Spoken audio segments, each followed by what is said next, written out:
Kyla Campbell-Kamariera is a true wāhine toa, the epitome of strength and success. Our kuia were our role models, and so we knew that if they could go out and do big things, that we could go out and do big things as well. The 22-year-old is on a mission to scale the lofty heights of academia. I've always been driven. I've always loved school. But nothing could have prepared her for the double tragedy that tore her happy family apart. That was all taken away from us in a split second. It's been a struggle, but she's got on with her life. She's doing really awesome stuff. Her devastating loss, now the driving force to turn tragedy into triumph. She's incredibly clear with her vision and what she wants to do and how she wants to go about it. You know, I don't want to change the world, but I definitely want to contribute to the shaping of the world that we want to live in.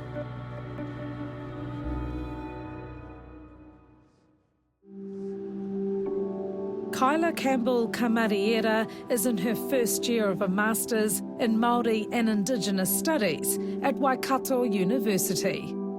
I'm privileged to be able to walk in both worlds, you know, walk in the world of academia, but I'm always brought back to my Māori world. And I'm always taught that I need to be a good Māori person first. So yeah, I might go and get my PhD, but that doesn't mean nothing if I can't pick up a tea towel and practice our tea towel-tanga. That's what our dishes tikanga is called. And it's here in the seaside settlement of Mitimiti where Kyla picked up her first tea towel after moving to the Hokianga from Tamaki Makaurau as a child. Mum wanted us to be closer to our great-grandparents. A lot of the people I know don't have that sort of connection with older generations, and I was living with my great-grandparents. You know, my feet may leave, but my heart is always here. And this is the urupa where her tūpuna lie. It's also the resting place of her mother, Natanya Campbell. The 37-year-old mother of four was killed in a random act of violence 3 years ago. Who told you, Kyla? How did you find out? My sister, my younger sister, she called me. And she was crying. Kyla's mum, Natanya, and her grandmother, Wendy Campbell-Rodgers, were murdered in a senseless attack. Wendy, a property manager, had taken Natanya along to a routine inspection of this rental just outside of Whāngarei. But the tenant opened fire on the pair with a semi-automatic weapon. After a standoff with the armed offenders squad, the gunman burned the property to the ground.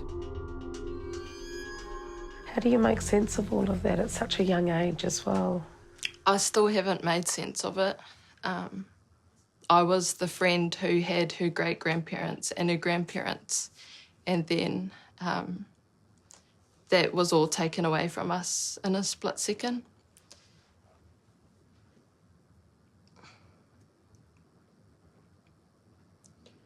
And I never imagined my life without my mum. You know, trauma is so isolating. It even isolates you away from the people you experience it with, because my mum and Nan was a wife and a daughter. They were a sister and a mum, an auntie and a nan. And so, you know, we have this common shared experience, but when that's your mum, you experience something that you can't even fathom, you can't even describe or explain to people. It hits hard to know that I have to travel 6 hours from Hamilton to see my mum, to not even be able to see her or touch her, just look at a name on a cross, and it shouldn't be that way. And so I'll always have a connection to this place by having my whakapapa, but forevermore I'll have this connection because this is where Mum lays. Kyla, the eldest of Natanya Campbell's 4 girls, was 19 at the time. Her youngest sister was just 3 years old. and so she had 3 years of mum. I was 19, so I had 19 years of mum. I had moved out of home. She taught me how to cook, she taught me how to clean, she taught me how to take care of people, to be independent, to be money smart. But my sisters weren't at that stage yet, and so they weren't as lucky. And so over the last 3 years, my sisters have grown up too, and I have been the one to share that with them because it's directly from mum. Losing both her mother and grandmother in such a horrific way could have spelt the end of Kyla's studies, but instead she's used her grief to drive her success. I took about 8 weeks off uni, came back in the last 2 or 3 weeks and just smashed all of my mahi. It was really a testament to mum and the strength and the independence that she gave us. And she's needed all of that strength. Just months after losing her mum, Kyla had to undergo surgery to remove a brain tumour. With her health scare, she just carried on. There was a strength behind her. She just carries on. Don't look back, look forward and go for it. Yeah. Where does that strength come from, do you think? Of course it would have come from her mum. Yeah. Her mother also instilled the importance of education, and it's here at Te Kura o Mā Tehe Tehe that Kyla's love of learning began. You know, I'm still the same little girl who went to this school and were taught by her aunties and uncles and schooled with my cousins. Yeah. Today she's speaking to the next generation of kura graduates, talking to Year 8 kids about what the future might hold.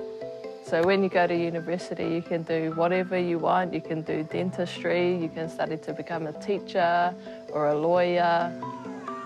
We never had role models as such to give inspirational kōrero and to open the eyes of the children to be able to see outside of the community and what opportunities existed in the big wide world, but also remain strong in the fact that we come from such a rich place of Māoritanga and belief and value.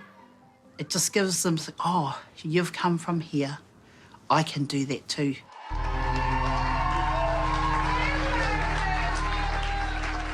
And she's leading by example. When Kyla graduated last year, she became the first member of her whānau to receive a university degree. What would your mum have thought about some of the things that you've achieved? She would have probably put up a Facebook status, yeah, my baby, something like that. You know, I was really shy and embarrassed of her Facebook statuses growing up, but that was the embodiment of her aspirations and her dreams for us. You know, I wish I could see that Facebook status again. When she graduated last year here at the marae, to see all of her whānau, you know, to celebrate not just the achievement for her, but the achievement for them as a whānau was just awesome. Dr. Sarah Jane Tiakiwai is the Deputy Vice-Chancellor Māori at Waikato University and says Kyla exemplifies mana wāhine. Does what Kyla's achieved seem even more remarkable given what she went through? Yeah, I was just amazed. You know, adults would just crumble under that sort of trauma, but it's almost like she's internalised it into something of strength. You can see that there is a steeliness. She's very ngāwari the way she comes across, but there is strength and a strong resolve. And that resolve has seen her elected as Waikato's student president this year, a leadership role she's passionate about as a wāhine Māori. I feel really privileged because I'm in amongst a group of rangatahi who are able to articulate and have a voice and represent rangatahi Māori, and I think that's really powerful. There's no doubt that Kyla has a big future ahead of her, and while her mum is no longer here, her legacy lives on through her loved ones. She was the single mum of 4 daughters, and she wanted us to grow up to be the best Māori woman that we could be.